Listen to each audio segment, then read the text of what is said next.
Welcome to Beltalota, the officially unofficial podcast for the Expanse on Amazon Prime. I'm Jim. I'm Aaron. And today we're back. It's been a long time. At least I feel like it has. A year? That's about the amount of time. I'm excited for season 6. We've watched the first episode, Aaron. I'm super curious to hear what you thought about it. It has been a long time, although I must admit I've been awash in Expanse, like we talked about on the preview podcast. Like I've nearly completed a rewatch of the series. I reread or read for the first time book 5. I'm raring and ready to go. And there's a lot of stuff that's kind of a bummer in this episode. Like our heroes are kind of beat down and exhausted. That preening jackass Marco Inaros is just strutting around like he owns the solar system, because he kind of does. Mm-hmm. You can see the cracks forming in his empire already, but you know, he doesn't give a shit because he's a preening jackass. And you know, it's kind of like it gets us back into the swing of things by hook or by crook, and they pull out all the stops. There's like you know, what's been going on the last 6 months news montage playing like, you know, an old Republic serial highlight reel from World War II, you know, more stations fall to Marco Inaros. The Rocinante joins the fight. But I got pumped, you know, by the end of this episode. All I've ever wanted is for Bobby to be a part of the crew of the Rocinante. I saw that with Alex, you know, as the pilot. I feel like that's weirdly unsettled. That's another thing that first impression blew me away. But this episode, like, where the fuck did Bull go? I thought Bull was just going to drop in seamless replacement of Alex. That didn't work out. I was also surprised at how much weight the death of Alex is still kind of weighing down the proceedings. Yeah. But I did get amped because I'm getting a big, sexy, dangerous mission for the Rocinante crew to go on. They're going to be bolstered by our favorite recon Martian Marine, and I'm super happy with where we're going 1/6 into this season. What do you think? Yeah, no, the one word that I think can describe this season after one episode is weight, or maybe gravity. Like everything is, like Christian says in this episode, everything is just weighing down, right? Earth has never been more of a weight on the shoulders of the people who are trying to, you know, save the solar system at this point.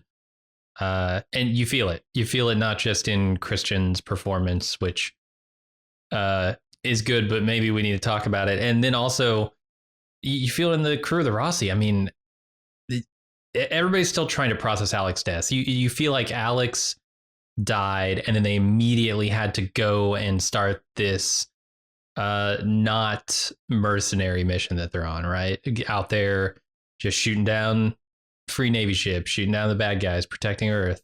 They didn't have any time to grieve him or process his death. And so it's all those cracks are almost directly a result of that, I feel. Like the loss of a crew member that they were not able to properly figure out how to integrate into their lives. Yeah, that's what that's one of the questions I want to ask, is like, how much of this is just exhaustion of the mission? How much of this is, you know, them not being able to properly grieve the death of a family member? How much of it is, it's definitely, you both. know, the friction of a new family member or a new crew member who was controversial to begin with? Like, it's interesting how those, you know, like the Amos Naomi alliance is probably the oldest in the show. Like, it predates the show, like their special relationship, and it's been stressed before, you know, like by Naomi kind of unilaterally doing stuff in season 2 and 3, which was referenced in this episode, but like it's never really fractured. And now it's like it looks like both of them are ready to blow it up. So yeah, just the effect that the war has on everybody. The other thing is that I realized on my recent rewatch of the show is how like sneaky funny the Expanse is. Like the Expanse is really funny. Like if it's like, sometimes it's just funny because they're making like, you know, on the surface jokes, you know, Avasarala and Amos flirting. Sometimes it's funny just in like the way that Amos is coming to flank Bobby when she threatens to take back Tatashi with a giant ass fucking wrench, because you know what he's thinking. But like what I noticed in this episode is it's just that's gone. Like this, like at least in the early goings of this war arc is like there is no more good times. There aren't any chuckles. The only people laughing are two gross teenage boys doing gross teenage boy things. And you find out through the episode that they're not even happy. They're not enjoying what's going on either. Not really. So, and you compare and contrast Drummer's crew at this point to like where they were in the beginning of season 5 and how tight knit and how like jokey they were. And, you know, even in kind of tense times, they found the way to have like impromptu microgravity food fight and stuff. There's no room for that. Those people have been replaced with soldiers. You know, they haven't been replaced. They've become that instead of the other. And it's painful. It's painful to watch these people not be themselves because of this circumstance. Yeah, no, I think the days of lighthearted Expanse are probably gone. I think that was maybe seasons 1 through 4. I mean, as soon as those rocks drop, like everybody's world has changed. Literally, it's hard to have fun in games. Yeah, it's but I do hope they do find, and maybe they'll find ways with like you know, with Amos and Peaches, because they don't seem to be, you know, for various reasons they don't seem to be as affected as some of the others, probably because, you know, Clarissa's just still happy to be out of the fucking hole. Sure. And Amos is kind of a sociopath. Sure. Yeah, Amos doesn't feel real human emotion all the time necessarily. But yeah, no, but that's the other thing is like, I feel like, goddamn, watching this season's like an NFL football season. You know, other sports, they fuck around, 180 games. What does it mean to lose 2 or 3? You know, NBA's got like 80, 90 games and there's 17 games per fucking postseason round. What does it even mean? Well, you know, football, you got 16 games and every you lose one and it's tough. Like I feel like with a 6 episode season, I'm a little bit more angsty because like, holy shit, 1/6 of it is gone. It's in the books. Yeah, and they spend a lot of that time just catching us up to where things, you know, just telling us where things are. And some of the things they told us, I was not super happy about. Like some of the things that got yada yada were like, what? Dude. I'm sorry. Rewind. What? Yeah. So I think it was a good move. They did an effective job of setting up the weight of everything, right? I think having read book 6, and maybe we can talk about this. So we're in the final season of The Expanse. As a television show on Amazon Prime, right? Yeah. At least we think so. And we're in like the final book of a second trilogy in a 3-part set of 3 trilogies that I understand moves a little bit beyond the story that they've told so far in the next book. But I will say, everything that they're doing in the show right now does roughly line up with the books, except for a couple of things here or there, which the show has already riffed on. And they've been doing a pretty good job of that, of riffing a little bit, but coming back to the main source material in enough ways that you feel like you're still watching the same story, just unfolding through different characters, different lenses, all that stuff. And they did that a few times here in this episode. But I definitely feel like they're getting to the crux of what book 6 is for all of these characters, for Marco, for Philip, for, well, I think the biggest changes are probably on the Rocinante, because in the books, Alex is not dead. Alex died, as we all know, as a result of kind of some behind the scenes stuff with Cass Anvar, that he needed to be removed from the crew, and so they just kind of killed him with the stroke last season. That's changed the game. I feel like that's changed quite a bit on the Rocinante, and I think you still get like most of the way there, but I feel like they're leaning on that kind of as a way to say, hey, these people are not just beaten down physically by the arduous mission that they're on for this extended period of time, but they're also emotionally exhausted because their friend died, and they haven't really done anything about that yet. So that's kind of like the biggest change, I think, from the book so far. And there are others around the edges. But you brought up a topic before we were talking, before we got on this podcast here, where we were just talking about like going forward or why this season might be short or something like that. In case we do get more Expanse, which I know you're holding out hope for. I'm not. I'm just thinking, this is the final season and it'll be done. That's it. I'll read the book. This is interesting because just for podcast aficionados, Jim and I haven't recorded the preview episode. That's something we'll probably talk about in a preview episode. So I thought you were on the same page as me that we will probably somehow, there's no way with this much content that networks are starving for. There's no way they're going to leave this on the shelf. No, I don't know how trilogy. It's clear to me that every season has gotten less attention from Amazon. It's gotten smaller, not bigger. And really, I mean, that's my feeling. That's the gut feeling I get looking at the show that they've produced, is that every season they've just kind of been ramping down instead of up into something bigger. I really don't think that there are plans, certainly right now, to do more Expanse on Amazon. Oh, I believe that. I believe that. Or if there is, it's going to be. And I tell you what, we're about to get into the main part of the podcast. Let's take a quick break, and then we'll get into the actual show. And then I want to talk more about this. All right. Okay. We'll be back after a quick break. All right. Well, we begin with the Expanse on one of the new alien ring gate worlds. As a little girl is left alone to explore an alien planet, which turns out to be Laconia. You might remember that as being the homeworld of the Martian Splinter faction group that appeared to be making a protomolecule powered space cruiser in orbit last season. Yeah. I wonder what they're going to do with that. I do wonder. It kind of blew my mind last season when I think that was the final shot of the final episode of season 5, where they just go through the ring and you see this big ship come out of like the clouds or something.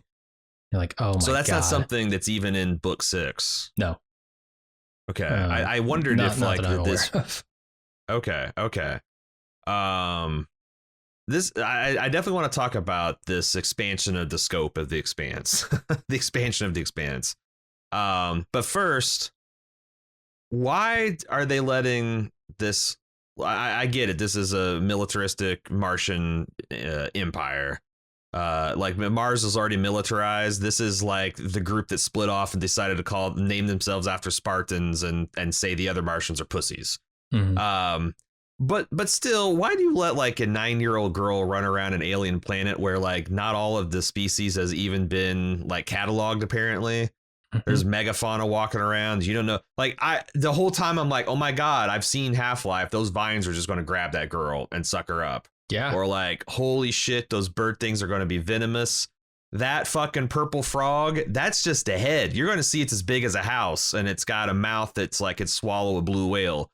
Who watches the babies on this planet, man? Is this some kind of fucked up way of making sure you just get real Martians? Yeah, this is Darwin, survival of the fittest. Yeah, this is some attrition shit. I don't know. This is like King Leonidas's origin story. I walked with the purple frogs and the poisonous lizard bats of Laconia, and I emerged victorious. Like, it's some fucked up shit, man. I was thinking the same. I'm like, this girl unsupervised. I kept expecting this thing to jump out of the forest and just consume her. Mm-hmm. Just, one big bite, just right over the top, and she's gone. It's very Jurassic Park. This girl is playing in a clearing. She's going to scream, and then Laura Dern's going to bound in and do something. Sam Jackson's arm will drop on her shoulder. Yeah, that's exactly right. Something like that. So okay, let me jump back and talk about the title of this episode, Strange Dogs. I actually don't even think I said that in the intro. This is the title of the novella that's between. Is it Persepolis Rising? I think it's Persepolis Rising, which is book 7, and Babylon's Ashes, which is book 6. This is like gotcha. Novella 6.5. Kind of focuses on I think this girl, Kara is her name, or Kara, and her family kind of being through the ring gate on Laconia, trying to make a new life on that planet. I haven't read that novella because I didn't think it was very essential. And I read their book 6. I haven't moved beyond book 6 though. So I don't know what they're getting up to here, but I will say, yeah, it was weird. A weird start to this, but it does tease like, hey, we're going to do some through the gate Laconia stuff, right? Because otherwise, why put this at the beginning? Right. My thought is it's a sales pitch for book 7 through 9.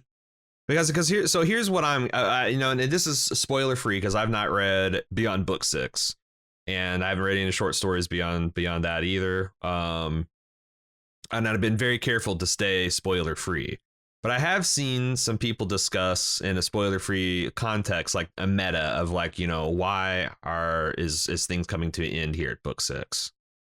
And you think about trilogy and trilogy of trilogies, right? The first trilogy was all confined to our solar system, which felt like a big place, right? But the end of book 3, the ring gates all opened, and now we see that there's over 1,000 more worlds to explore. What are we gonna do? I've heard that going from book 6 to book 7 is a similar expansion in scope.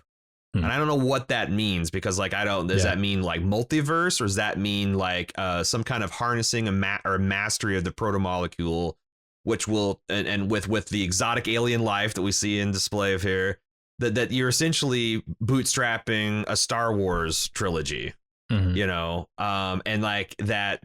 The money that you would have to spend on the show because of the increase of special effects, because maybe aliens, because of maybe like intense starship battles, because of the crazy protomolecule science fiction magic shit, that the budget is just going to spiral, and you essentially need like to completely renegotiate everything.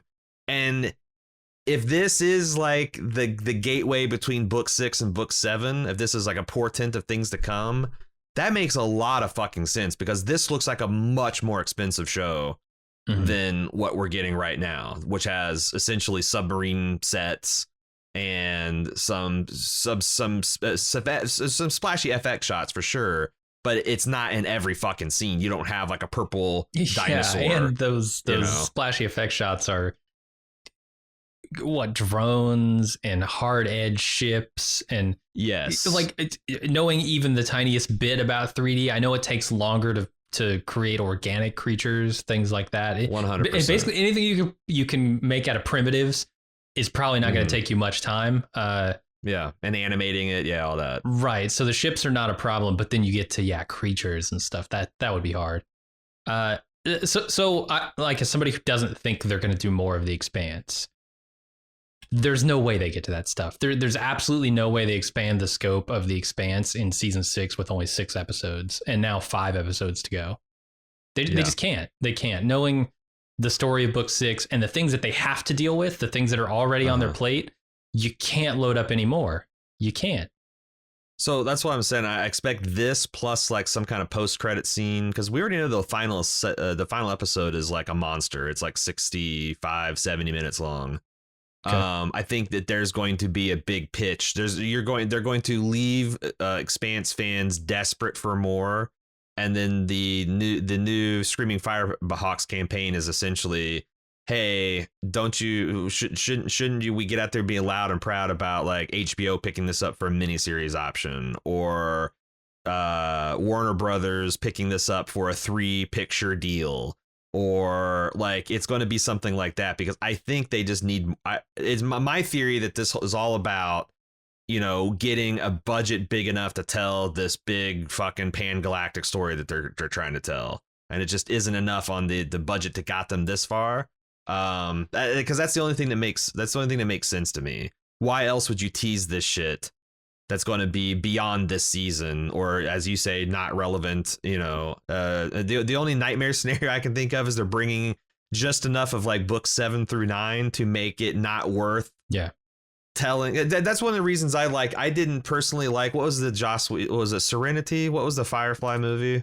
Serenity. It was Serenity. I didn't like that movie, not because I didn't think it was good necessarily, but it just finished Firefly. Yeah, it was Like, everything. you would have to, like, every open question you had, significant parts of the crew taken off the board. Like, that was the nail in the Firefly coffin. Yeah. There was always hope to have more you could always they're not too old. Everyone seemed like they were into it. But like when that movie came out, that was just my mind waving the white flag.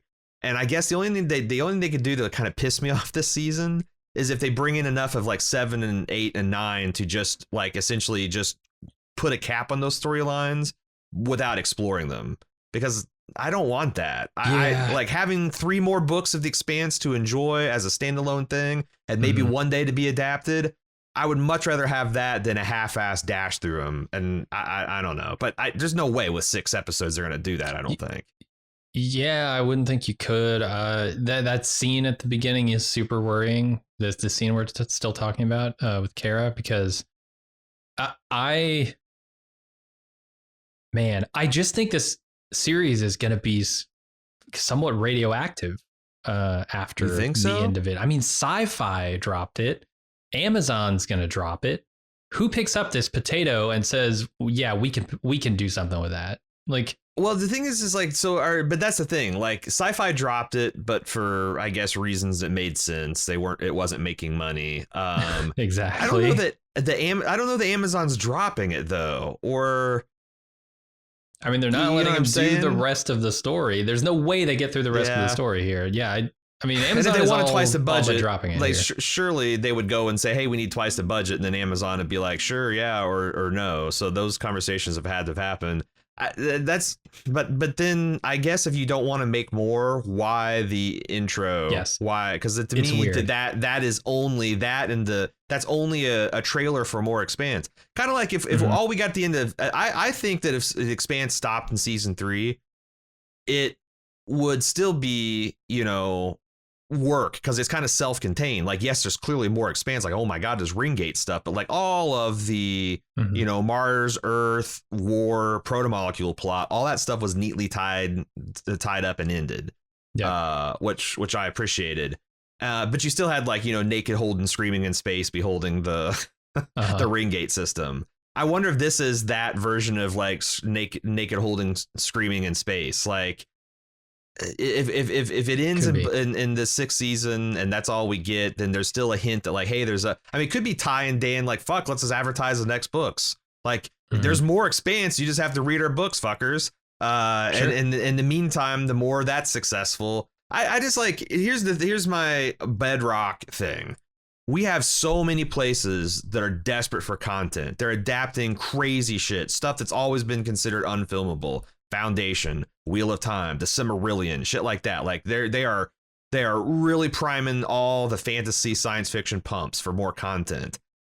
They're going to walk away from a completed book series that has a fan following just because it's like hard to film or expensive. Like, I just don't see of all the studios out there, all the channels, all the stuff, all of them say no. That seems hard to believe. Seems very hard to believe. Now we'll see. Maybe it'll get a 2-season run on Netflix and they'll cancel it for its 3rd. That'd be great. I mean, clearly that's what I don't want, like half a series and then it gets canceled on Paramount Plus or something like that. I want someone like, HBO. Netflix. HBO would treat this thing like right. But HBO's in the middle of their own kind of like, tumult of like, well, what are we doing here? How much content we want to make? Are we making Christmas movies? I guess we are. But yes, that's the ideal home for the Expanse. Yeah. If Amazon doesn't want it. The HBO of yesteryear, the one before HBO Max, that puts money into shows simply because they're prestige and simply because it will heighten their reputation, not necessarily because it will make them a ton of money. So to go back to this trailer for season 7, is there anything to this little, so the little girl sees the bird lizards and one of them looks like it drops dead and she grabs it and picks it up and runs off saying she's going to save it. Do you have any interest in like trying to figure out what they're doing here? No, or like they tell, like, my first thought, that novella. My first thought was War of the Worlds. This little girl has infected them with some kind of microorganism and it's dropping dead. I feel like we've already done that. I feel like season 4 was some of that. I don't know if we need to revisit. Reverse War of the Worlds. We were the invaders with the eye fungus getting brought down low. Right. We're still the invaders. I mean, we're on foreign worlds that, you know, they had this planet before we did. I don't know. We'll see. I have no idea where this is going. I don't even know why it's in here really, but we'll find out, I assume. Let's move on to the credit sequence. I like to talk about this at the beginning of every season because it usually changes, and it's changed a lot. This is we had questions about how fucked the Earth is. I think those questions are answered by the credit sequence, if not the other stuff. Lots. The Earth is continuing to be pelted. Lots of images of the ring gate now and alien worlds. In fact, the iconic shot of Holden gawking up at something in space in a spacesuit has now been replaced of him gawking at the ring gate. Anything else did you just fast forward through the intro? I always do, man. Well, I didn't fast forward, but I used it to make some notes on the Laconia stuff. So this show is always good, and like immediately, like in my rewatch, I noticed that like the Mars thing when UN destroyed Phobos. I think it was Phobos or maybe it was Deimos. Phoebe. No, the moon of Mars that they destroyed in season 1. Retaliation, yeah. As soon as they do, when they show the diagram of Mars, that moon is broken apart and animated. Nice. And it's like they always do shit like that, and I always like to see what's changed. Yeah, it's like the Game of Thrones intro, right? Yeah, a little bit, the similar dynamicism. Yeah, I should pay attention, but I don't. We're open. We open to an off-season montage. This is what's happened in the last 6 months or so. Yeah. Anything that caught your eye in this rapid fire newsreel? The number one thing that caught my brain is they must have listened to the audience, who was very confused in season 5 about how devastated the Earth was. Sometimes you see a little bit of the forest got knocked down. No big deal. Mm-hmm, mm-hmm. And that's kind of all we saw of it, right? And then we were just like, oh, business as usual. This paints a totally different picture. This paints devastation. This paints this is something that the Earth may never recover from. It might be a death spiral from which they can't escape. Yeah. There's this big bold letter, severe biosphere damage. And this has also had the effect of letting Marcos just run rings around the solar system because he has been. They showed a schematic of all the different stations. They mentioned Ceres, Vesta. Those are the 2 largest asteroids in the asteroid field. Prospero, Ganymede, Epidus. One the 3rd largest moon of Saturn. All these things have been taken over. The ones that resisted, like Pallas Station, I think, which is the 3rd largest asteroid in the solar system, has been attacked, and their station's disintegrating. Wow, Pallas, really? Shit, didn't Marco launch from Pallas last season? Wasn't that his like home base? I think that's how like him and that was Naomi's kind of like their home crew kind of thing. Those are the other major shipyards, right? Like you got Tycho Station, you got Pallas, which is one. I'm not exactly sure that its importance in the belt, because I'm still deathly afraid to look at the Expanse Wikipedia. Fair, yeah. But anyway, they also have a shot of like New York City, and it looks like the skyscraper Venice because the seawalls have been breached and the city's flooded. And they also have like I really appreciated this touch of detail. We began the Expanse back in season 1 with this belter provocateur screaming into a camera on Ceres Station about how the inners are abusing and the belter's going to rise up, and the same guy is now talking about how Earth knows what it feels like to be a belter. And I like that. Yeah. It's the same guy from Ceres, probably still doing his fucking OPA podcast or whatever it is. And now he's delighted that it's the capital of the belt.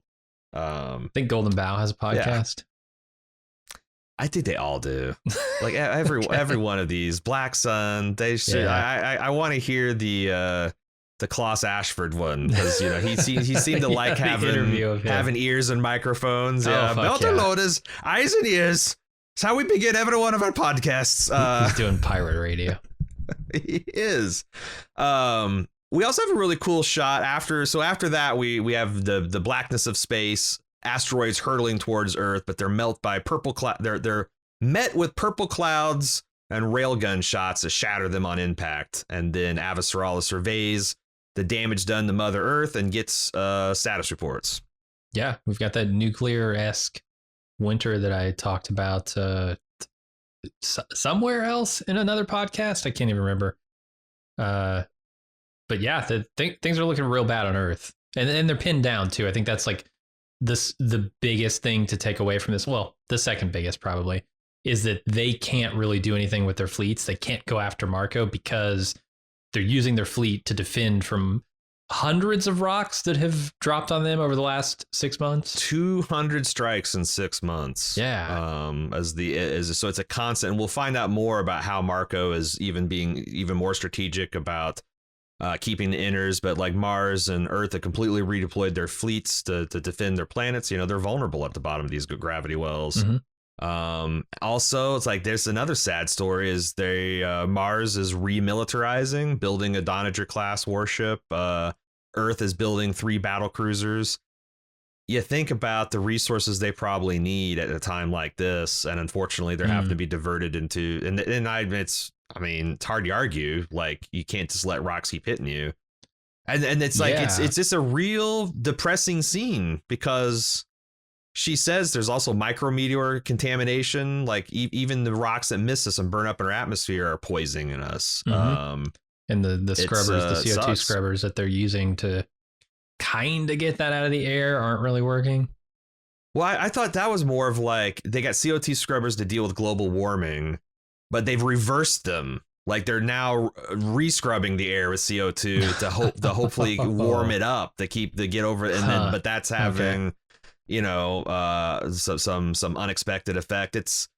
I don't know. It's a bad scene. And she talks about this, like she's overlooking this huge high yield grain growing facility. And she talked about when it first opened this, we're from the Midwest. We know what stalks, even the fattest stalks of corn, they're not bending over at the end of harvest, but these things are probably genetically modified ears of corn the size of watermelons. These are they're ears of corn that could win a county fair for sure. This is super corn, baby. And it's all like, who knows, this whole area might feed 1 billion people and it's gone. It's just but ash and snow.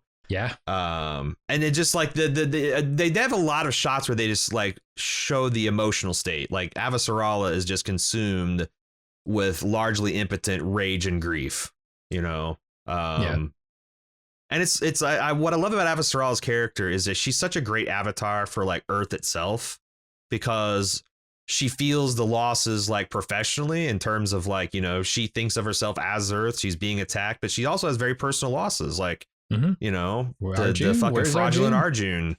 Yeah, he's been missing for several seasons, but ostensibly killed. The imposter killed last season. And then this goes back to also like, in previous wars, those losses are personified in her son. She's a great like figure for, I think, all of Earth. I gotta say, they need to get like the CO2 scrubbers working on like Shore's working in her dressing room or something, the green room, wherever she's waiting. Because is it just me, or am I freshly shocked every fucking season when I hear her speak at her voice? Her voice is just so wild, man. It feels like it's getting gravelier. Like it's I don't know, man. It is. It's like it's crazy because like also not having with the screeners not having subtitles sometimes. Like I had to rewind an embarrassing amount of times before I understood that what she was saying is meteorite contamination, because it sounded something like meteorite contamination. Yeah, and I'm like, wild, what, man? Yeah, it's great. Don't get me wrong. I'm not like making fun of her, but holy shit, I'm just shocked at her voice every time I come back for a new season. Yeah, they could do some carbon scrubbing of the lungs, maybe. I don't know, or maybe that's just she's got the genetic husk. She's never smoked a day in her life. I don't believe that, but moving on to the Rocinante crew, showing exhausted from months of constant patrolling the belt, but nevertheless valiant in uncovering a new wrinkle in Marco's effort to keep Earth and Mars pinned down in their respective gravity wells. Yes. They're out there fighting free Navy ships. But they're not mercenaries. They're not getting. So are they getting paid for it at all, or are they just getting resupplies? That's the thing. It's like, Amos floats the idea of getting Chrissy to pay for every ship they shoot down, and Holden's bristles like, we're not mercenaries. Like, we're sure shit ain't soldiers either. So in the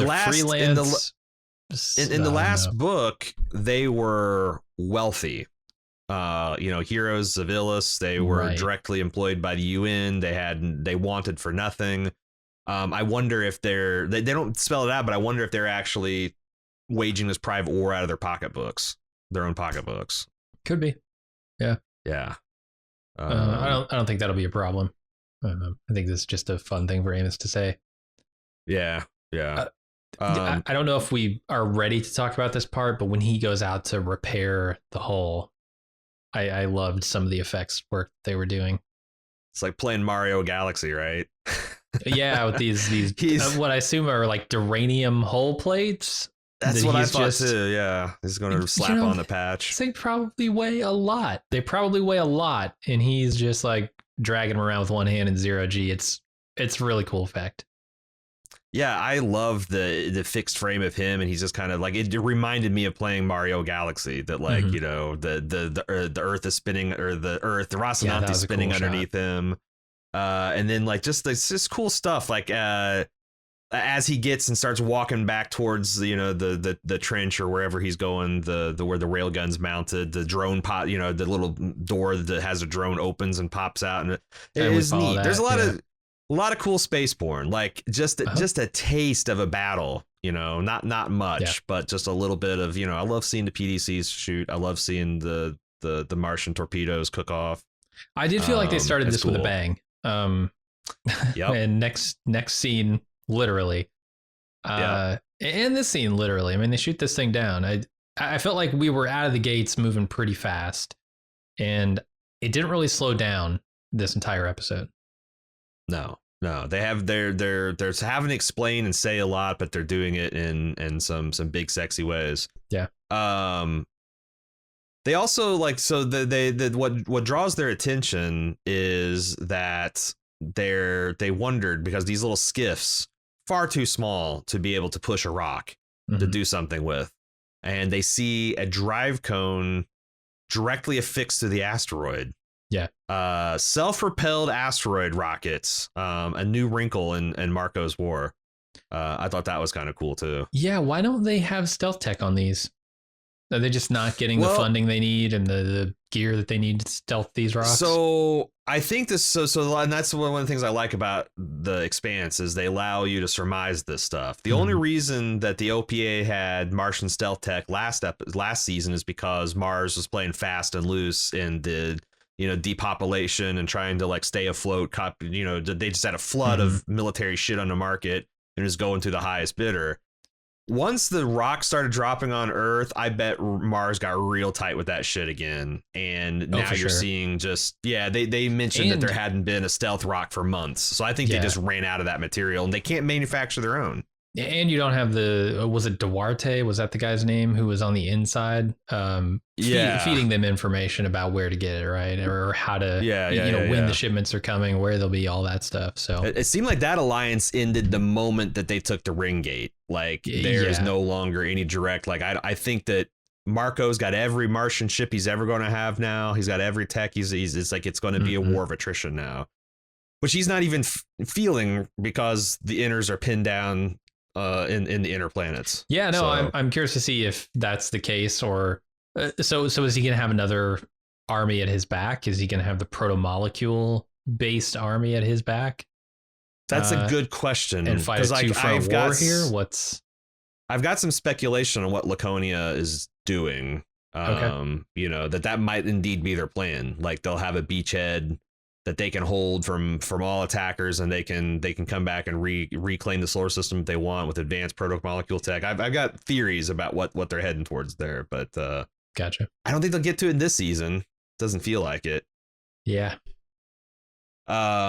Anyway, what do you think about how Peaches is integrated with the crew? Do you think that Amos's mother hinting her a little bit, or that was just kind of some banter to establish their working, the fact that Clarissa is a good tech now. She had promised before, but if she wasn't focusing stuff on murderous rage, she's become a quite competent mechanic. Yeah, I think it's a combination of she's still newish to the crew, and this is a guy who's very protective of the ship. The Amos. I think he does trust her. I think he also just really wants the Rossi to be worked on in a certain way, and knows her super well, better than anybody else. So he's not mother handing her, but he is definitely careful about the way he wants her to treat the Rossi. So you mentioned that you thought that they were pulling money out of this show. I think that I think we're seeing the Rossi's engine room for the first time. Like, I felt like that they built a new set where Clarissa goes in and she's strapping these toolkits down, and there's like, I think that's like the Rossi's reactor. And I'm not saying you're wrong that they're like trying to, cut down like, staffing and budget and stuff like that. But like, they don't need. I wonder why they build this set. Is it something they needed, or maybe I'm mistaken? Maybe they built it and I didn't notice it before. But no, it might be new. I'm not sure. I can't remember them ever going in there. The other question I have is why isn't Bull here? Were they unable to come to a like? Did that guy pull like a Godfather? You know how they had who was the capo that wanted a ton of money? It wasn't Tessio, it was the other guy. He wanted a ton of money to come back and like, fuck you, we'll just recast you. This guy's like, Cass Anvar's out of the thing. You need a new pilot, huh? Well, and they're like, nah, fuck you. We'll just have Naomi drive. Like, the only thing I could think is with Fred dead, Tycho is going to be like, with that whole coup attempt, Tycho's going to be sort of undermanned, and they need Fred's Tycho dead, to be pumping out. Drummer is gone. Ships, because they're still loyal to the Earth, right? To the UN. You think Bull's the Tycho administrator now? That's my guess. He was needed, and if he's not the administrator, he was at least needed back there more than he was needed on the Rossi on some mercenary mission. I'm just shocked that, like, especially since Alex is alive in the book, I thought they were just going to seamlessly replace him. They're going to drop Bull in there. And, he has a similar, he's got a 1 season of experience with the crew. He's clearly a good pilot for the Rossi, and they would just have him do Alex things. Yeah. Seems like they're going to have like Bobby step into that role, if I had to guess. Maybe because Bobby said, like, when she was, on the run with Avasarala and the Razorback, like, she's a fair pilot, but she's a Marine. Like, she's probably a better pilot than any of the other 3 left. Possibly. Or 4, I guess, with Claire. But Alex was, I think, they is something special, Oh yeah, for sure. The Rossi definitely lost something with the death of Alex, but I think Bobby will suffice. And we certainly like Bobby a lot more than Bull. I don't know how you felt, but I did. I wasn't especially. I just thought that Bull would be kind of like a drop-in, unoffensive replacement. And I'm surprised they're going this route. That said, I also am kind of glad that they're not. I thought they might just gloss over the death of Alex. Like, hey, we had the whole, we did it last season. We had we had the plaque. We had everybody looking somber, and we'll just because we'll just move on from there. But I think it's appropriate, especially since clearly this book must be a somber book too. To deal with a little bit of an extra dimension, a personal dimension of grief. So. And they have the plaque in this scene, right? Before Amos goes out, Amos stares at it, Alex's name still on it, and Claire's name not on it, which I think is equally important to Amos. That's a good point. And that's just demonstrating, it's a physical representation of the emotional cracks that are forming in this group. Yeah. Over on Ceres, the newly self-proclaimed capital of the belt, Philip relieves some stress while his father Marco meets with his advisors on the state of the war effort. What do you think of these scenes? Man, there's so much good stuff in here. Stuff that I'm personally excited, having read the book, that they're gonna hopefully get into. Although 6 episodes is not a long time to do it, and the book doesn't go super deep into it. But I'm interested in a lot of the stuff that they're setting up with the rationing of resources and how that's going to play out, the dynamics between the different factions of Belters, some of the Belters who are just barely aboard with the cause, and might be, you know, influenced by Earth if they were able to provide for them better. Just it raises so many interesting possibilities once we get beyond the initial strike. To now, like Marco, they're very much painting a picture of a man who enjoys the destructive aspect of what he's doing, the disruptive part of it, but what he doesn't care about is rebuilding anything. And that to me is exciting. There's no glory in it. There's no glory in it. There's no people cheering his name. He can't be a hero, like, you know, simply by allocating resources appropriately. Yeah. Looking at spreadsheets, but that is like what a lot of statesmanship is about, taking care of your people. And that's the beautiful juxtaposition between him and Avasarala, who is worried about, is doing that stuff, right? She's lamenting the loss of the grain. Marco's casting that, you know, beneath him task off on his underlings. Like, yeah. Yeah, I like, because we talked about this last season, the fact that there seemed to be, you know, some political bias to the science of Marco. Like, you know, that there's people saying, you know, you can't just destroy the only active biosphere the solar system has and think you're going to be able to feed people. Like, where are we going to get live soil? Where are we going to get this? And he's just like, details. And it reminded me of like some of the head up their ass things that Soviet Union did in the 30s and 40s that led to massive starvations because they saw certain science as Western influenced. And it seems like they are definitely going to double down on that, because there is some scary shit if you're paying attention.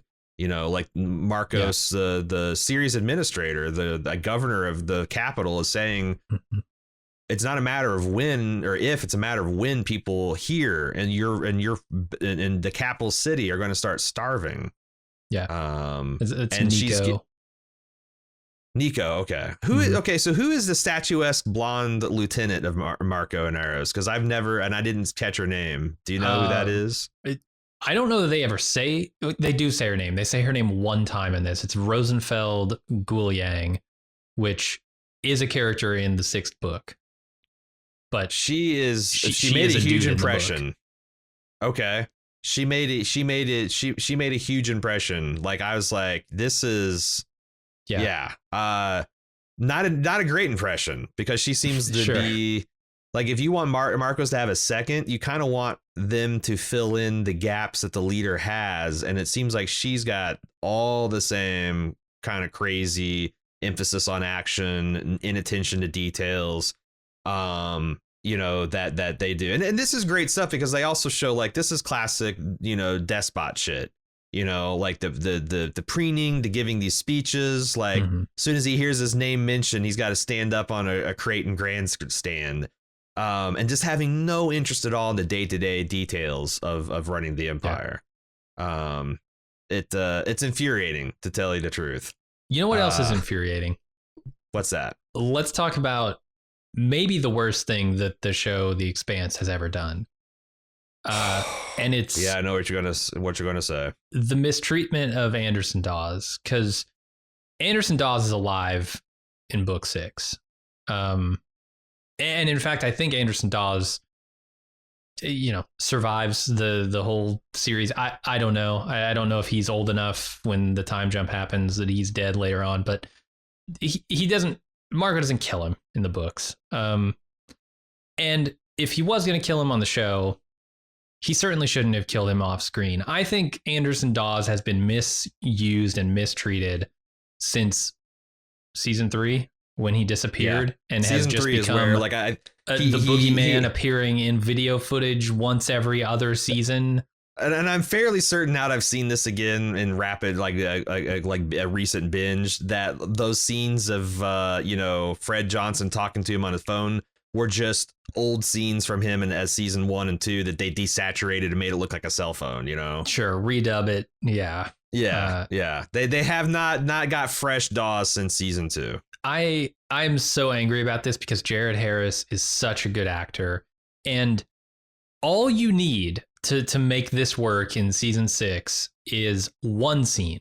And what a scene it would be with Anderson Dawes, Jared Harris sitting across from Marco, and these two, you know, this egomaniac battling with this Also, fairly egotistic, but a little more rational guy on. It's taken years to solidify his power, who has carefully built alliances and played both sides. And he's so good at his craft.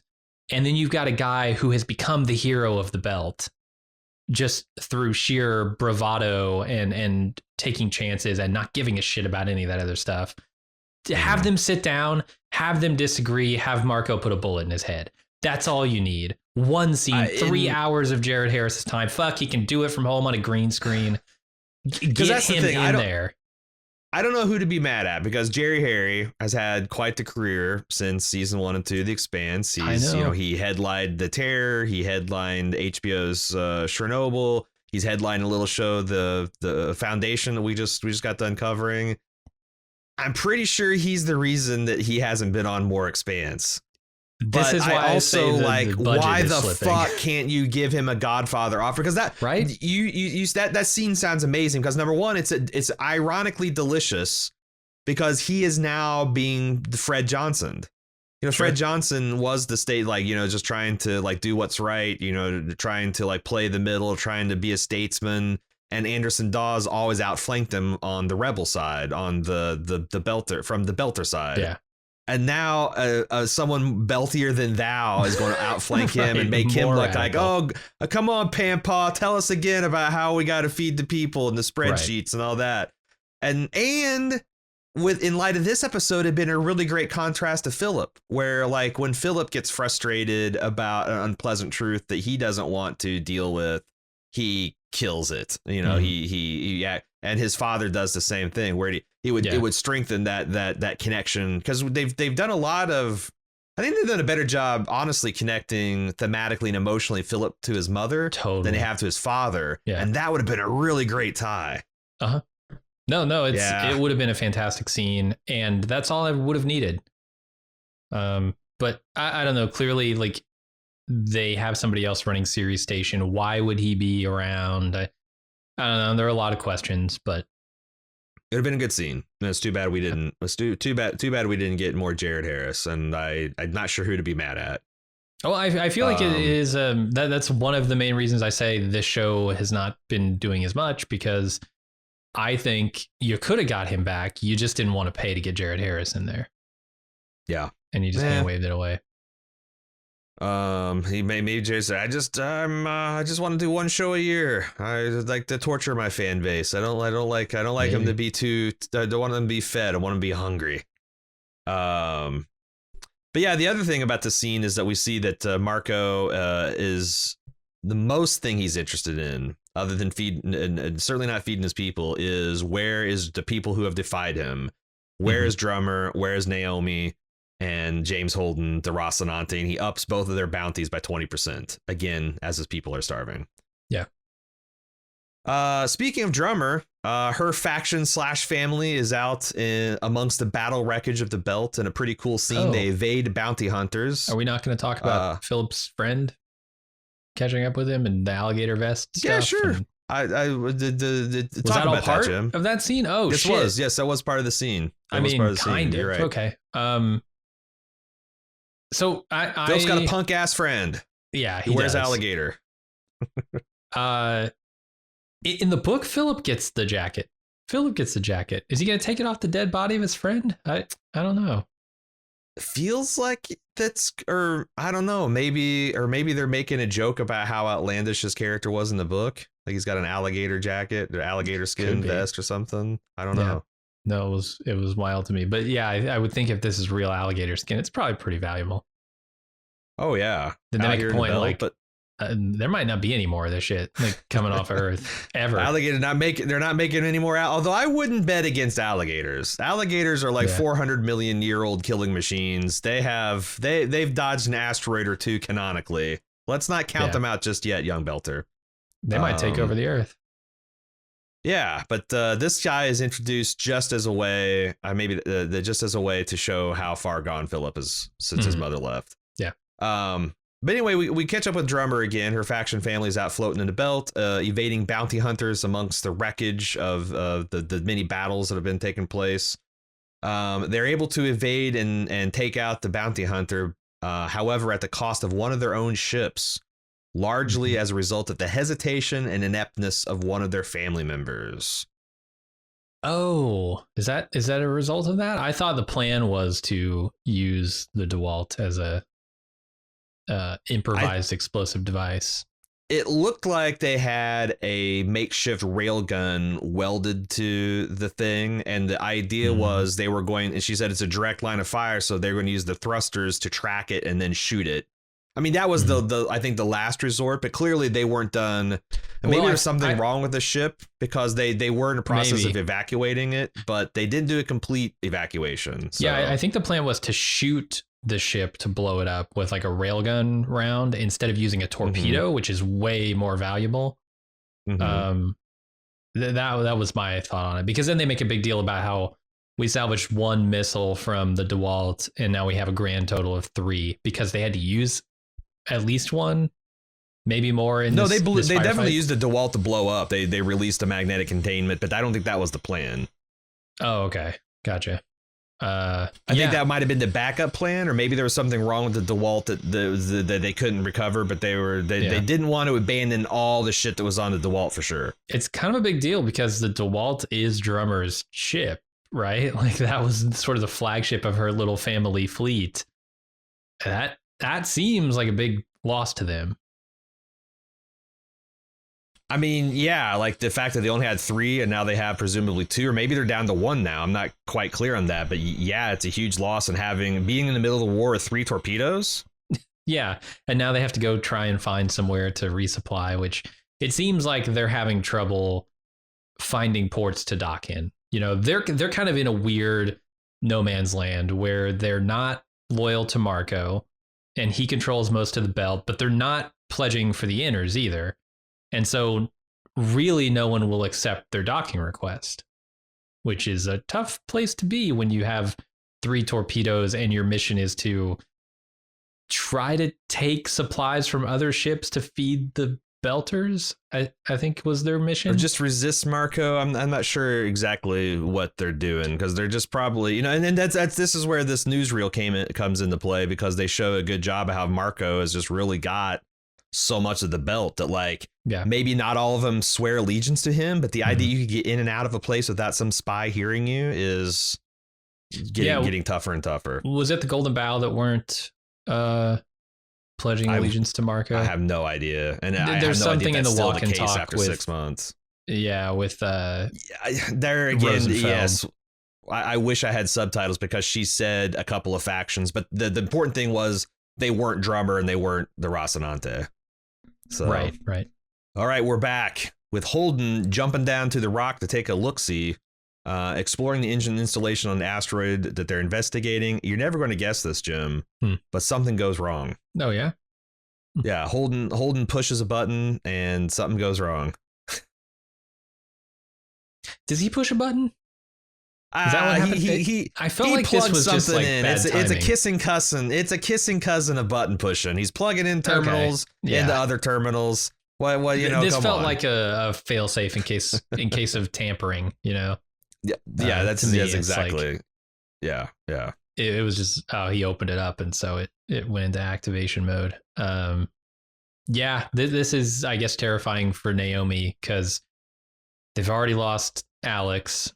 And here's Holden doing something stupid and reckless and trying to save the fucking world again.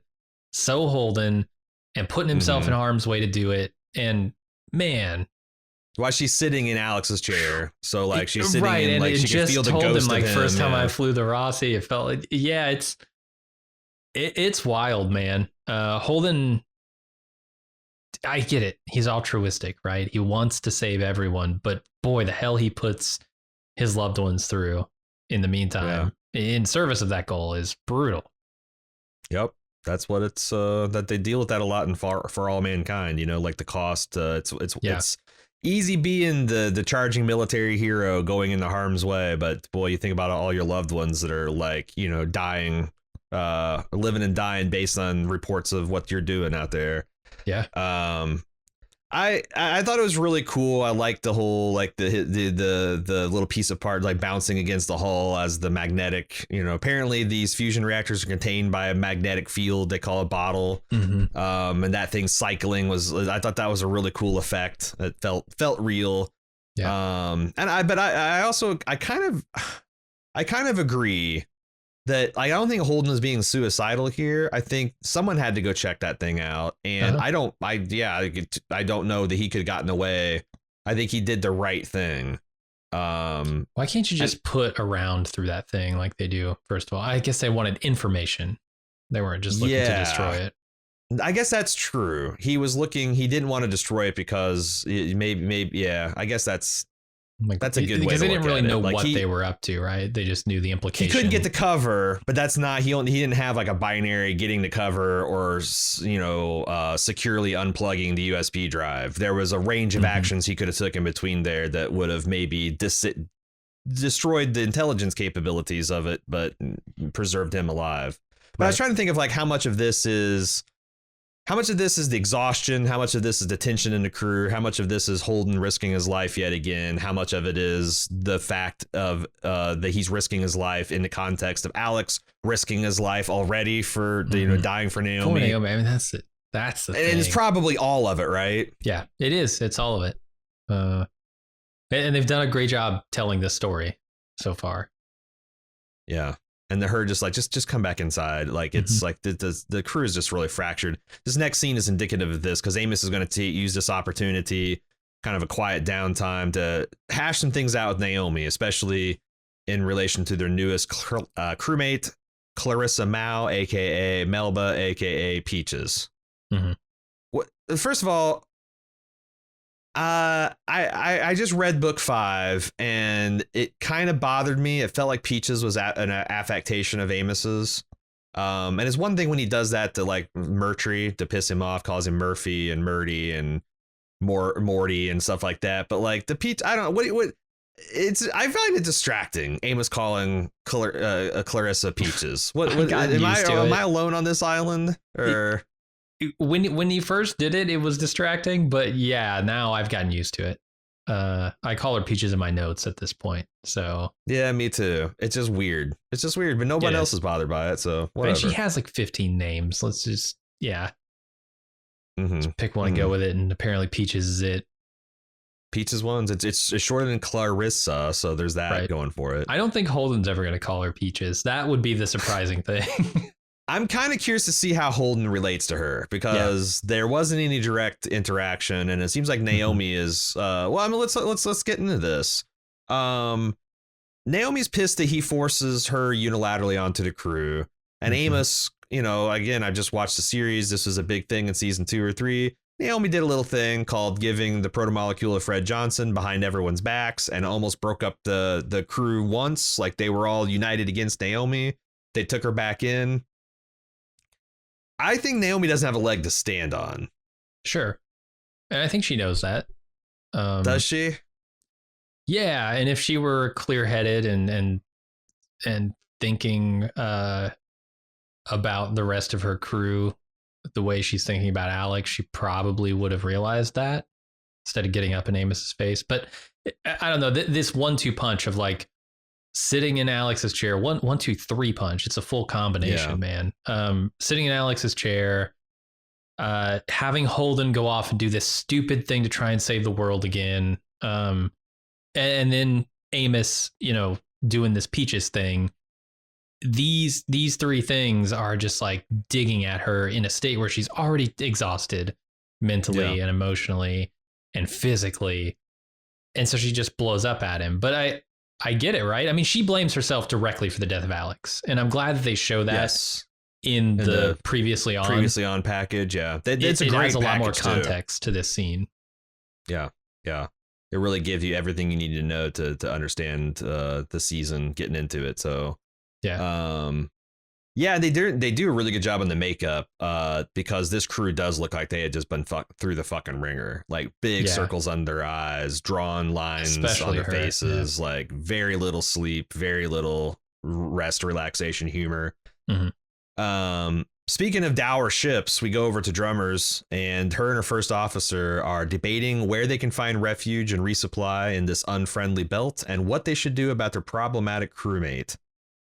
Michio is this young woman's name. It seems like. Yeah. Michio. Yeah, Michio, which is weird. I talked about it a little bit in last season's podcast because she was still a character. She was a character last season. She's a character in the books, and Michio has a lot to do. That you were always referring to. Yeah, Michio Pa. And I guess they're turning Drummer into that, but interesting because they're just taking Macho Peru and putting her ass on shore. It seems like they are. Yeah, she is Miss also not appearing the rest of the season apparently. So I don't have to hear about Macho Peru any more fucking times. Hallelujah! It's just Drummer now. Great. No, I great. Unless something changes, I don't think we'll see much of her. Interesting. Are you fine with that change? Yeah, totally. I mean, we have much more of a connection to Drummer, and I don't need a specific name to do the things in book 6. I just want the stuff in book 6 to happen. Interesting. Because I will say that like it'd been my impression, again, spoiler free, that this character that I kept on hearing the name of was something of a fan favorite. Yeah, but I think you totally get there with Drummer. I don't think you need it to be a particular character. And Drummer has a lot kind of came out of nowhere. Yeah. She to become a fan favorite. So yeah, make her more of a fan favorite. Fuck it. Yeah, absolutely. But I like double this. Up the fan favorite. Like this is the fracturing of the other family in the belt here, right? And boy, families are getting just shit all over. Like you got Philip and Marco. Marco's like treating Philip like he's 8 years old. Vin still. Diesel standing in the corner, just a single tear rolling down his face. All this family being torn in half. Not a corona in sight. What's in 0G, the tears roll back and down his neck flap. They do. They collect in his neck folds because there's so much gravity back there. The gravity has so much mass. Yeah, of course. It's just science, people. But I like seeing this, right? Like the situations are tearing families apart. And it's a great scene because like there's the hammer on this is like, you know, them trying to be as sweet as possible. Like, hey, we're going to set you down someplace friendly. We're not going to forget about you. We're going to come back when all this is over. And she tearfully is like, when is this all going to be over? Right. And no one fucking knows. In our lifetimes. Yeah. And like what is it like Earth recovering? That like might never happen. Like, it's just, I mean, it's one of those like sickening feelings that it's never going to go back to normal. There's a new normal and we're living in it. Yeah. And I love there's a little detail at the end of the scene where Michio's crying in her bunk or whatever in a corner, and Drummer makes a move to go over there and like comfort her, and whoever this other dude is, I don't know, the XO ship, her husband / XO grabs her arm and stops her. And it's like, oh, you see Drummer's impulse is to protect her family, comfort her family, but in this case that's maybe not the right thing to do, because you've got to make this hard decision, and you're just going to make it harder if you keep if you keep letting it be a thing on the surface here. You got to let her understand what's happening and process it. Like that's part of being a leader, right? You make a decision that just sucks, and there's no right words you can say to make this person okay with it. It's the right decision, but it's still going to hurt, you know? Yeah. And we've seen several of those times where drummers had to like, you know, just put things first, put things in the back burner, like learning, you know, the real command lessons. And this is an arc that she's been on ever since the Behemoth, you know, for sure. Her learning what it takes to be an effective, well-rounded commander, like becoming a person like Fred Johnson and Anderson Dawes, being shaped by all these different forces, Klaus Ashford, and becoming her own kind of unique person. I do hope that like, the story isn't that to be a good leader, you have to just sever and cauterize everything that makes you human, because I would like her to be a little bit more of a complete person than all those people I just mentioned. Like, I don't think they're doing that, right? I mean, it's situational. It's situational. It's not a thing where you just need to cut off your emotions and you're a great leader. It's just, you need to know when to apply all of the, I don't know, levers of influence that you have. And I think she's learning those lessons. Back on series, Philip continues to crush on girls with his best friend, the gator wearing gentleman we aforementioned, when he sees a cold, calculating, pragmatic side to his father that maybe he's not seen before, or at least directed towards his own people. What do you think of this scene? Okay, so this is like both the scene where he's hanging out with friends and the one where Rosenfeld tells Marco that they don't owe these people on Sirius Station anything. Yeah, it's like essentially Okay. how do we give the Sirius people more stuff? And she's like, we don't. Fuck them. I really like what they're doing with Philip and Marco. They're showing how, man, Marco, what a piece of work this guy is. Even with his own son, the kid that he should be like training up to take the reins at some point, or at least like get him into these fights, you know, that his friend is bragging about, right? There's a weird like coddling that Marco is doing of Philip that is just making Philip resent him even more because he's not being brought into the loop here. And you can see it when he tries to say, well, you know, you just declared Ceres the capital of the belt. We have a responsibility to help these people. And they're like, oh yeah, how would you do that? We're open to your advice. Tell us exactly how you would do that. And he's like, don't know. Because he hasn't been brought on any of these conversations. Like, but that's the thing. Like, he should be sitting down with Philip in all. And, you know, it's not all Marco's fault either. Like, Marco invites him to meetings, right? And he shows up late because he's out fucking. So, like, but his dad there's also a clearly complex is saying dynamic that these here. are. There's a very clear inference that Marco's in the background doing the internet. I'm doing it on a pod. It's a jerk off symbol about this because, like, when he's like, "Did I miss anything?" is like the same as you usually do, which is not much. Oh, it's just talking about how we feed the people. But that's the thing about these guys is like, and it seems like it's possible to do this. Like, she's like, you know, we could take this time to boost our food production, do that, but they're literally plundering Ceres for if you read between the lines here, they're pillaging Ceres for materials to beef up Medina, yeah. And they're talking about it needs more titanium because the Laconian pieces are harder to install. They need to reinforce the abutments. I think they're upgrading that with Martian protomolecule technology to be like the real unstoppable warship that was intended to be. And that is just starving the belt, like that military project. And it's same thing happened to Earth and Mars. Instead of like emergency feeding their people, they're building war cruisers and battleships and stuff like that. I get to say it. It's my first time of the season. Yeah. Get used to it. Hey, Ron, that is a mildly interesting theory. Yeah, it's like it just and the thing is, as you see that you know, Philip is seeing this, that like, you know, Ceres isn't Medina. We need to tighten the food and water rations. We owe these people nothing. He's seen his father be ruthless to people who he thinks deserves it. But like he said, this is our capital city. We've told people to come here. We are the shining beacon. Oh, we can't feed them? Like, I think Philip's seeing that's fucked up. Yeah, totally. Also, that like, yeah, it's a great that scene where his friends bragging about all the horrific shit they've done, and he kind of dissociates and has a borderline panic attack about, you know, this is Naomi's prophetic warning that you can't carry this weight, kid. Yeah, you know, death of billions on your hands. Yeah, no, it's great. The other thing I wonder what they're doing with is there's a conspicuous coffee drinking scene here. His XO whatever, Rosenfeld comes up and hands him a coffee and he drinks it and he's enjoying it. And I just couldn't help but think that Holden is the coffee guy. What are they doing with coffee as his drink of choice here?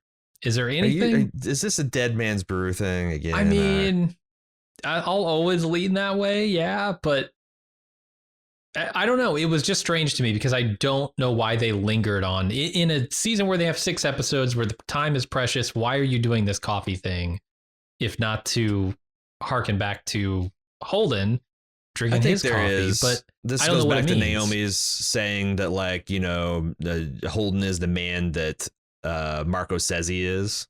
Like, they're just it's another kind of like similarity so that you can kind of see I even think they're dressed the same. Like, Philip's jumpsuit, like his angel wings jumpsuit, looks a lot like what Holden wears. It's all gussied up and gilded. Like there is like intentionally they're very similarly built. Like it's just that every level where Jim Holden is the steak, Marco is just the sizzle. And I don't know, the coffee affectation might be another way to kind of draw those parallels. Yeah. Speaking of our resident caffeine addict, Holden is fretting about a video that seems to show a ring gate eating a Martian warship. I believe this is what we saw at the end of last season. Yep. While Naomi has uncovered a possible weakness in Marco's asteroid blockade. Yeah, she's pinpointed a ship probably called the Azure Dragon that they think is the one controlling the launch of these rockets, these rocks rather. It's a spotter ship, so apparently it is orbiting dark, and it's able to keep a precise track of the disposition of Earth's defense, and it's able to anytime Earth tries to get a little breathing room to go, interdict, they keep a steady stream of rocks to keep that from happening. Apparently, without those spotter ships, it'd be a hell of a lot less effective. At least that's the theory. Yeah. It's interesting to me that Amos starts this scene with Holden telling him like, hey, let's stay on mission here. We are here to kill Marco. That is what we are out here to do. And then when Naomi diverts the mission with this information, he's just like, okay, let's go. Is that because he knows that, 2/3 of the voting crew at this point is aligned against him? Or I think is like on board with this mission, or is that because he views this mission as part of the Get Marco mission? I think the latter. I think Amos is a lot more strategic and tactical than people like. I mean, they really make this explicit in the books, and I think they really underlined it last season. But Amos could have took over face first into a lot of shit. True, but Amos probably could have led Eric's Baltimore underworld and lunar crew better than Eric could have. Because like those are muscles that Amos hasn't actually tried to flex much. But I think he is capable of doing it. So I think he's a better leader, and he's got a better eye for like, that kind of like logistics and like if you go over this guy, you blind your enemy, it's going to be a lot easier. Ooh, that's interesting because, season 4, Amos found out all about what it's like to be blinded and how vulnerable it makes you. But yeah, if you blind your enemy, it's easier to take him down. I think he gets that. Sure. Okay. And we also get the scene of, Naomi, because Holden says, hey, I'm sorry, I fucked up on the rock. I'm going to be more careful. And she's like, but we're not stopping. And the problem is this whole situation, this Belter Civil War, where I'm attacking people and places I used to call home and used to call friends. It's really wearing, and I don't know how much I can take. But she does look like she's at the breaking point with this. On board her flagship, the UNN Zenobia, Avasarala shoots down rumors she's seeking a peace treaty with Marco and Neros and the Free Navy. I like this scene. Yeah, I don't get the impression that they have done any negotiation. I think that's what Monica's getting at. Like, you need to negotiate because things are so fucking bad. We can't just stay pinned down here. You clearly don't have the military might to change the situation. So let's start talking. Let's open lines of communication. That's where she's getting at. But like, I don't know, man. I think that's insane. I think it would be insane to try and talk Marco into some kind of deal. He's not a guy who makes deals. That's a tough thing about real life is because you got Warhawks and you got Doves, man. And sometimes the Warhawks are saying there is no chance for peace when there's abundant. You're tripping over chances of peace. That's what Aaron Wright was sometimes all about, the Doves, right? That guy was. I mean, granted, he had ulterior motives, but also. But his ulterior motive was Earth first, like at the very root of it. And the other thing is like, and sometimes the Doves, like, people want to appease Hitler. There's like, because like war sucks and it's damaging and nothing good comes from it. But sometimes that's literally the last resort. And it's like the Souther part of it, right? Is the guy who just wants to like, no, maybe we should cool it. Right. Maybe we should not do anything here until we know what to do. Yeah. And what's great about the Expanse is all those I feel like all those factions throughout the 6 seasons have all had their time to be right, all had their time to be wrong. Yeah. And that's why history is the fucking devil, man. And Christian is kind of in the middle, right? She's both when she needs to be. And the fact that she's being imperious and secretive, like that's the thing, is like that feels like that she's holed up for these last 6 months with her war advisors, and you know that she's running a tight ship, which is probably the way you should prosecute a war. But clearly, you know, if you're a person worrying about starving on Earth, you would like to know, like, what the hell is actually happening? Are we in a democracy or not? Mm-hmm. And then I like Bobby bouncing, you know, Monica, and Monica scoring some hits because, you know, Bobby's never been 100% on board with Madame Avasarala. And sure, yeah. Feels like she's getting used half the time, but isn't really sure how. Yep. I looked up the UNN Zenobia. So this is named Zenobia was a 3rd century queen and empress of an offshoot empire. So the 3rd century was bad for Rome, and they had a series of assassinations and imperial fails that had like 2/3 of the empire broke off, and Zenobia ran off with the eastern portion that included much of what do they call that? Middle Asia, the like Greece and Syria and things like that, down into Egypt. I looked up her in Wikipedia. That said that Zenobia is a cultured monarch and fostered an intellectual environment in her court, which is open to scholars and philosophers. She was tolerant towards her subjects and protected religious minorities. The queen maintained a stable administration which governed a multicultural, multi-ethnic empire. Her rise and fall have inspired historians, artists, and novelists, and to this day, she's a patriotic symbol in Syria. I thought that's a really great. This warrior philosopher queen is a great name for the flagship of Avasarala. Yeah, for sure. Yeah. I like it. And she doesn't sound like she spends much time on Earth, as, you know, she probably should not. She's spending most of her time on a big badass warship in orbit. Mm-hmm. On Sirius Station, Philip tries to pick up the one girl in the belt apparently uninterested in what he has to offer, and it does not go well. Yeah, no, he turns on his friend here and ends up shooting him. He does a similar thing in the book. It's not his friend, it's just some other dude. But like, yeah, they're getting back to where the book was with Philip at this point, which is exciting, knowing what comes after.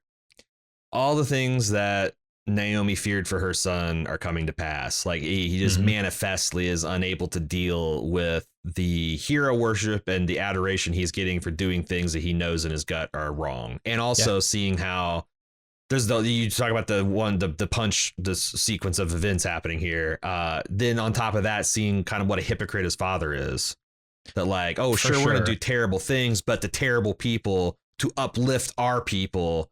And no, it's still just to serve for the grandiosity of his father. And I might have done all that for a lie, for a fiction, right? Like this beautiful vision that my father was painting isn't actually a vision at all. He doesn't give a shit about the vision. All he gives a shit about is his own glory. Yeah, it's a potent stew that they're bringing up here. And I was going to ask you what you thought Philip felt in the moment he shot his friend. Regret, I think, for sure. Like I don't know, the stuff going on with Philip is so complex because, like, yes, he realizes, I think deep down underneath it all, that what he did was wrong. He's starting to see the reasons he did it, the people he did it for are just full of shit, and they're not the people he thought they were. And that even the part that should be the reward, the part where he's the hero of the belt alongside of his father, is not getting him what he wants either. Like, sure, he can have, 15 different girls over in the cargo hold, but, he can't just walk up to anyone and wave this hero card in their face and get exactly what he wants. He wants love from everyone. Yeah. Right. One so like holdout. Nothing is quite turning out the way he wanted it to, or imagined that it would in his head before he actually launched these rocks, but when he agreed to do all this stuff with his father. So I think, man, what's going on in his head is just, it's a mess right now, which is why his friend dies in the first place. And it's such a great contrast between these two teenage boys doing teenage boy stuff, running around, cruising for girls, looking dapper to impress them, spitting game, with the contrast of also they have the blood of millions on their hands. Oh, yeah. He ceased to be child just a soldiers, teenage both of boy them. as soon as those rocks launched. Back on the Zenobia, Avasarala cooks up a daring operation that's going to involve Naomi's spotter ship theory and Bobby being a badass. And you know what, Jim? I'm just excited to be here to see it.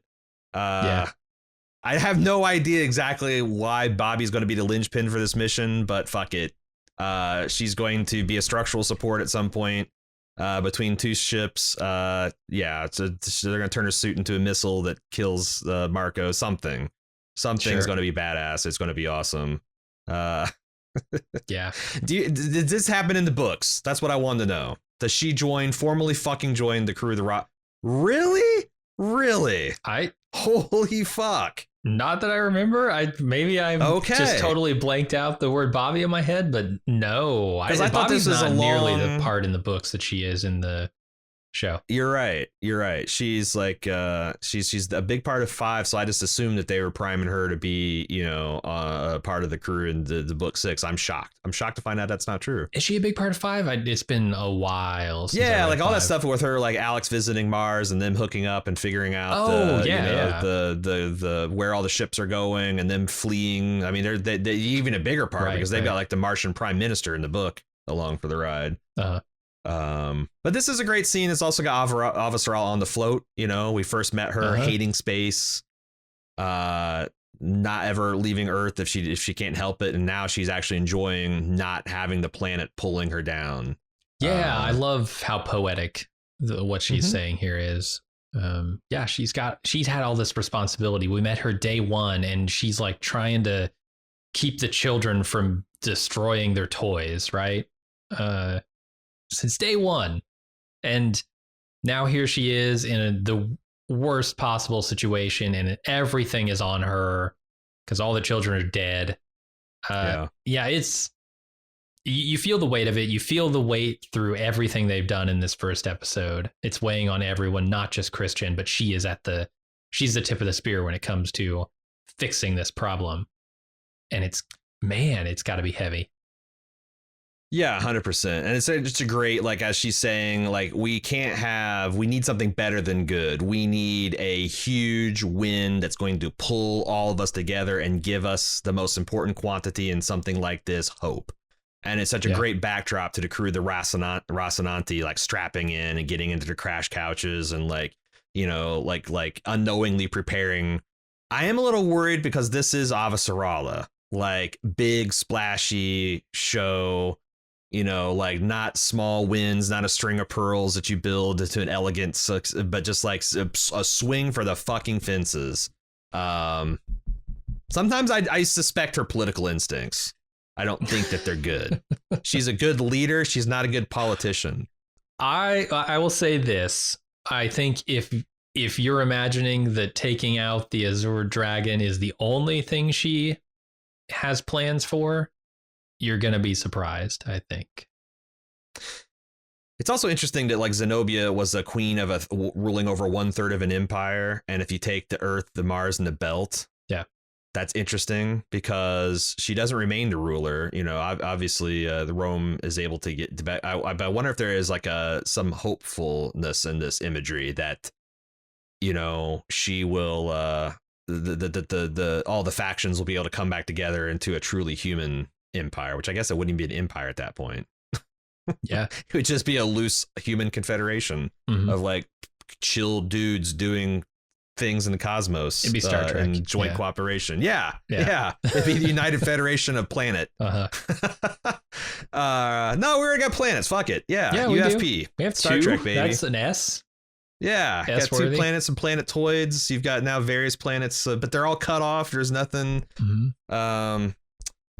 This is the first episode of The Expanse. I can't wait to see the second one. If you feel the same, drop us a line. Expanse@baldmove.com is how you get a hold of us. Of course, we'll have full coverage of the episode as soon as it drops each Thursday evening, early Friday morning, depending on when Amazon drops it. Because we are recording these in advance to get things ready, we are not going to be doing feedback for the first 2. podcasts. We will do a special feedback episode after those 2 podcasts to kind of catch up. Then we'll do 3 and 4 through the Christmas break. We'll do another feedback episode after in the new year to catch us up. And then we'll be doing 5 and 6 in real time with y'all. Mm-hmm. So I'm quite pleased to have you all on the ride with us. And again, expanse@baldmove.com if you want to give us your latest theories or your thoughts on, I don't know, Anderson Dawes dying off screen, Avasarala's desperate gambit here, whatever. Expanse@baldmove.com. We'll see you back next week. Until then, I'm Aaron. And I'm Jim. Later.